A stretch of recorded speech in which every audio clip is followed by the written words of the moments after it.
오늘 하나님의 말씀은 시편 150장 1절부터 6절 말씀입니다. 제가 봉독하여 드리겠습니다.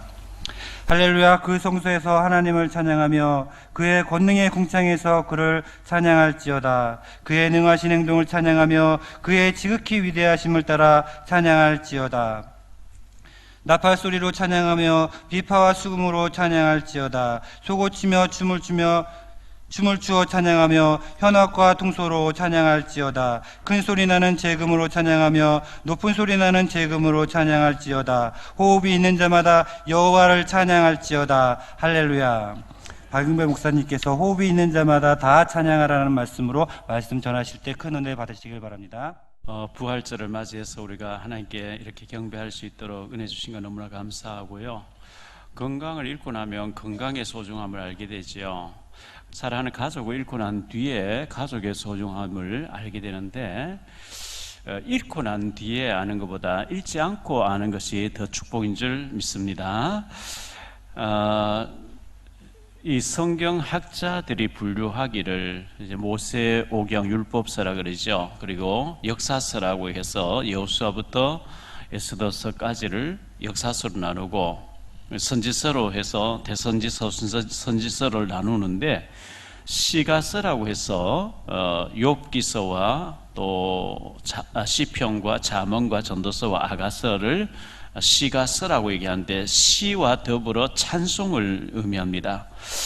우리가 찬송을 부른다는 것, 노래를 한다는 것 굉장히 중요하죠. 그래서 시편 마지막 편 마지막 절에 마지막에 보니까 호흡이 있는 자마다 여호와를 찬양할지어다 이렇게 마치고 있습니다.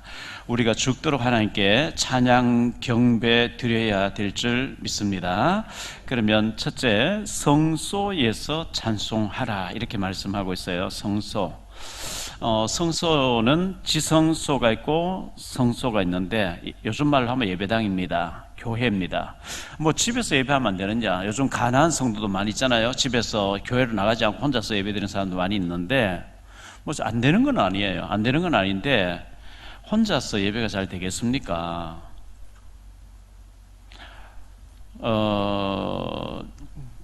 무교회주의의 영향을 받아서 교회 나가지 않고 집에서 드리는, 그게 일본을 완전히 부흥되지 못하게 이렇게 만들어 버렸거든요.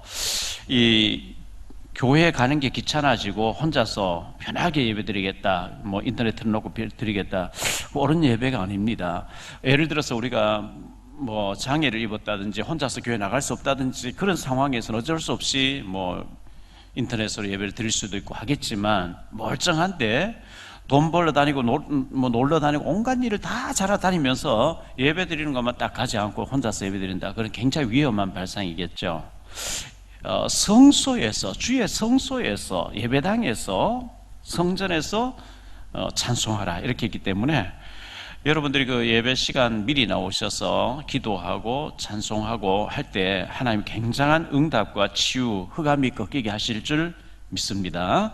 사무엘상 16장 23절에 사울 왕에게 악령이 역사할 때 다윗이 악기를 가지고 찬양할 때 악신이 떠났다 그랬잖아요.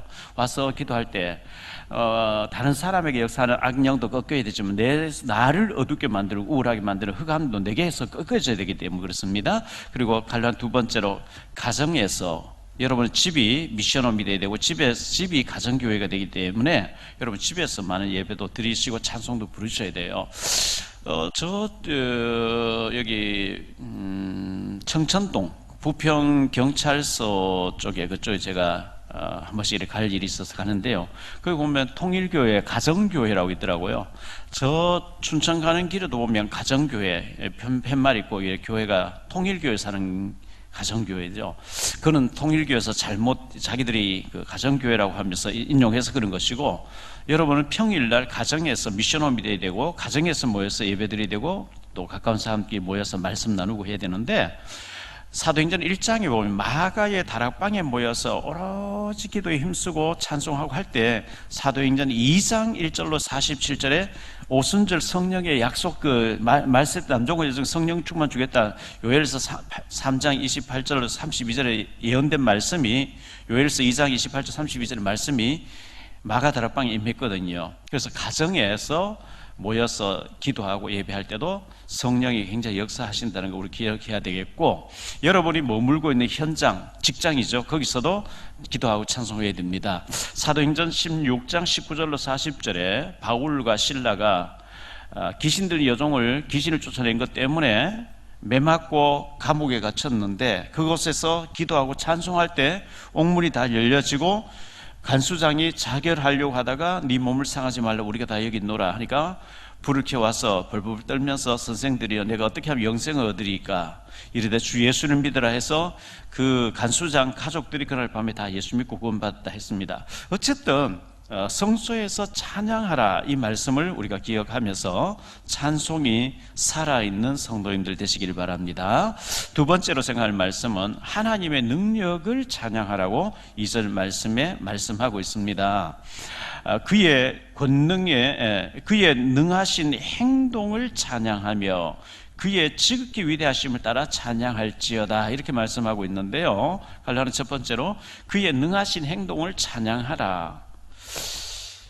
욥기서 5장 9절에 보면 하나님은 헤아릴 수 없이 큰 일을 행하시며 기이한 일을 셀 수 없이 행하시나니 이렇게 말씀하고 있어요. 욥기서 9장 10절에도 측량할 수 없는 큰 일을, 셀 수 없는 기이한 일을 행하고 계신 하나님을 찬양하라 이렇게 말씀하고 있습니다. 우리가 다 알 수 없는, 측량할 수 없고 헤일 수 없고 알 수 없는 일들을 행하시는 하나님께 찬양하라. 시편 33편 1절로 3절에 너희 의인들아 여호와를 즐거워하라. 찬송은 정직한 자들이 마땅히 할 바니라. 수금으로 여호와께 감사하고 열줄 비파로 찬송할지어다. 새 노래로 그를 노래하며 즐거운 소리로 아름답게 연주하며 찬양하라고 말씀하고 있어요. 찬송은 구원받은 자가 마땅히 해야 될 바다. 자녀가 잘 돼 있으면 연세 많으신 부모님에게 효도하는 건 당연히 해야 될 바겠죠. 구원받은 자는 당연히 하나님, 마땅하게 하나님을 찬양해야 된다 이렇게 말씀하고 있고요. 시편 147편 1절로 3절에도 할렐루야 우리 하나님을 찬양하는 일이 선함이며 찬송하는 일이 아름답고 마땅하도다. 여호와께서 예루살렘을 세우시며 이스라엘 흩어진 자들을 모으시며 상심한 자들을 고치시며 그들의 상처를 사매시는 도다. 그래 우리를 치유해 주시고 사매해 주시고 해 주시는 이 하나님을 찬송함이 마땅히 해야 될 일이라고 기록하고 있습니다. 갈라는 두 번째로 나를 치유하심을 찬양해야 됩니다. 빌립보 3장 20절에 우리를 천국 시민 삼아 주셨잖아요. 로마서 8장 14절로 17절에 보면 우리를 양자 삼으셨고 상속자로 삼아주신 하나님께 당연히 우리가 찬양해야 됩니다. 갈라는 세 번째로 지극히 위대하심을 찬양하라 그랬어요. 이사야 40장 28절에 하나님은 명철이 한이 없으시다. 너무너무 어마어마한 그 능력으로 우리를 감싸시고 구원하시고 보호하시고 인도하시는 하나님을 찬양하는 것이 마땅하다고 했습니다. 그게 세 번째로 호흡이 있는 자는 다 찬양하라 그랬습니다. 우리 살아있는 자를 호흡 있는 자죠. 하나님이 시편 129편 보면 우리의 호흡을 거두어 가시면 우리는 먼지가 될 뿐입니다. 하나님이 아직도 우리를 통해서 하실 일이 있기 때문에 호흡을 연장시켜 놓고 계시는데요, 호흡이 있는 자는, 다시 말하면 구원받은 자는 하나님을 찬양하라. 그래서 갈라디아서 첫 번째로 구원받은 자입니다. 구원받은 자, 불신자들은 뭐 세상 노래, 귀신 섞이는 노래를 하지만 우리는 하나님을 찬양을 마땅한데요. 요한복음 1장 12절에 영접하는 자는 하나님 자녀가 되는 권세를 주었다 그랬고, 요한복음 5장 24절에 내가 진실로 너희에게 이르노니 내 말을 듣고 내가 보내신 이를 믿는 자는 영생을 얻었고, 우리 영생을 얻은 구원받은 자는 내게 영생을 주신 하나님을 찬양하고 높이는 것이 당연히 우리가 해야 될 일입니다. 그래서 갈라디아서 두 번째로 아름다운 소리로 찬양하라 했는데 3절 이하에 보니까 악기와 여러 가지 이제 우리가 찬양할 때 필요한 도구를 기록하고 있어요. 나팔 소리, 나팔과 비파와 수금과 소고와 춤과 현악과 퉁소와 재금으로 찬양하라 이렇게 말씀하고 있어요. 하여튼 뭐 동원할 수 있는 걸 모든 거 다 동원해서 집합시켜가지고 아름다운 소리로 하나님께 찬양하라. 큰 소리 나는 악기도 동원하라. 손뼉도 치고 춤도 추면서 찬양하라. 이렇게 말씀하고 있어요. 나팔 소리로 찬양하며 비파와 수금으로 찬양할지어다. 소고치며 춤추어 찬양하며 현악과 퉁소로 찬양할지어다. 큰 소리 나는 재금으로 찬양하며 높은 소리 나는 재금으로 찬양할지어다. 이렇게 말씀하고 있어요. 마지막 갈라는 세 번째로 호흡이 있는 자마다 여호와를 찬양할지어다. 할렐루야 하고 있는데요. 죽은 자는 할 수 없어요. 죽은 자, 불신자는 지옥에 가서 물 한 방울 하면서 고통스러워 있을 것이고, 구원받은 사람 천국에 가서 하나님을 찬양할 것밖에 없거든요. 그래서 어느 날 나는 알았는데, 그 보면 생명 있는 날까지 만빈 중에 외치리 예수는 그리스도. 호흡 있는 날까지 열방 중에 찬양하리 예수는 그리스도. 요한복음 4장 24절에 하나님은 영이시니 예배한 자가 영과 진리로 예배할지니라. 전에는 신령과 진정으로 예배할지니라 이래 돼 있는데요. 고린도전서 14장 15절에 그러면 내가 어떻게 할까? 내가 영으로 기도하고 또 마음으로 기도하며 내가 영으로 찬송하고 또 마음으로 찬송하리라. 영이신 하나님께 우리 온 영을 집중해서 하나님을 찬양할 때 하나님이 받으시고 우리에게 은혜 주실 줄 믿습니다. 결론적으로요, 구원 주심을 감격해서 늘 찬양할 수 있게 되기를 바랍니다. 찬양할 때 악신이 다 떠나가요. 그리고 지금까지 인도해 주시고 역사하신 하나님이 앞으로도 우리 죽는 날까지, 시편 48편 14절에 우리를 죽는 날까지 하나님 인도하시겠다, 인도해 주심을 믿고 찬양할 수 있게 되기를 바랍니다. 그리고 천국까지 우리를 인도하실 뿐만 아니라, 세 번째, 천국까지 인도하실 뿐만 아니라 우리 후대를 축복하셔서 세계 복음하실 하나님께 찬양함이 마땅한 줄 믿습니다.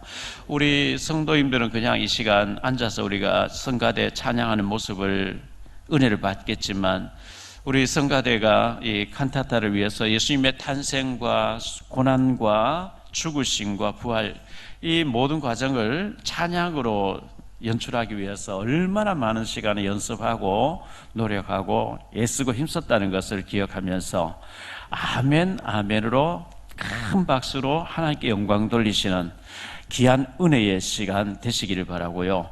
찬양 듣다가 치유의 역사도 일어나고 닫힌 문도 열려지고 응답의 문이 열려지는 축복의 시간 되시기를 예수님 이름으로 축복합니다.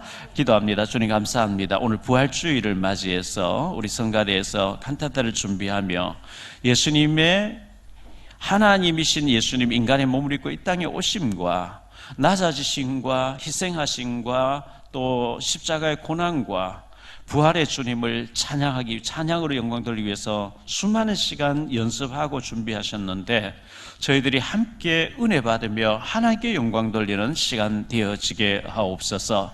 혼미케 하고 방해하는 모든 흑암을 찬양 시간에 완전히 꺾어주시고, 우리는 이곳에서 은혜 받고 있는데 우리와 관련된 곳에 보이지 않게 역사하는 모든 흑암이 무너지는 시간 되게 하시고, 축복의 문들이 열려지는 시간, 치유받는 시간, 은혜의 시간 되어지게 하옵소서.